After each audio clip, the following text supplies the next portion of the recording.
वार्तांकन रोखठोक बातमी। केंद्र सरकारच्या PM ई बस योजनेतून सोलापूर महानगरपालिकेला 100 बस गाड्या मिळणार असून सध्या 20 बस मिळाल्या आहेत।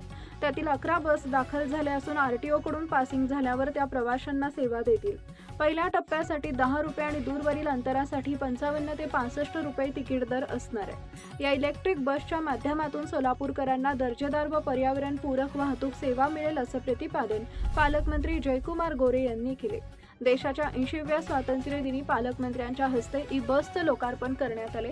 यावेळी आमदार देवेंद्र कोटे, महापौर विनायक कोंड्याल, उपमहापौर ज्ञानेश्वरी देवकर, जिल्हाधिकारी कार्तिकेय नियस, महापालिका आयुक्त सचिन ओंबासे, पोलीस आयुक्त M राजकुमार यांच्यासह नगरसेवक उपस्थित होते।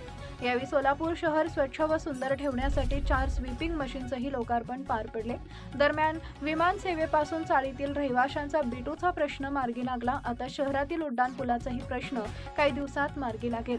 सोलापूरकरांना मुख्यमंत्री देवेंद्र फडणवीस यांनी दिलेला प्रत्येक शब्द आम्ही पूर्ण करणार आहोत अशी ग्वाही पालकमंत्री गोरे यांनी दिली। सोलापूर शहरातील राजस्व नगर, नई जिंदगी, कन्ना चौक, राजेंद्र चौक, बाजार समिती, जुना विडी घरकुल, ज्ञानेश्वर नगर, साखर कारखाना, देसाई नगर, रे नगर, सैफुल, आसरा चौक, सोरेगाव या मार्गांवर बस धावतील। याशिवाय ग्रामीण मधील पान, मंगरुळ, मंद्रुक, विंचूर, औराद, मोहोळ, कासेगाव, बोरामणी, चपळगाव, मुस्ती, हत्तर संघ, कुडल, मार्डी, वडगाव, वडाळा या मार्गावरही इलेक्ट्रिक बस धावणार आहे। शहरातील परिवहनच्या बसचे थांबे ज्या ठिकाणी आहेत तिथं यापुढे रिक्षा थांबू नयेत यासाठी RTO आणि शहर वाहतूक शाखेला महापालिकेनं पत्र व्यवहार केलाय। सध्या महापालिकेच्या बस थांबतात तिथं रिक्षांचा गदारोळ पडलेला दिसतो।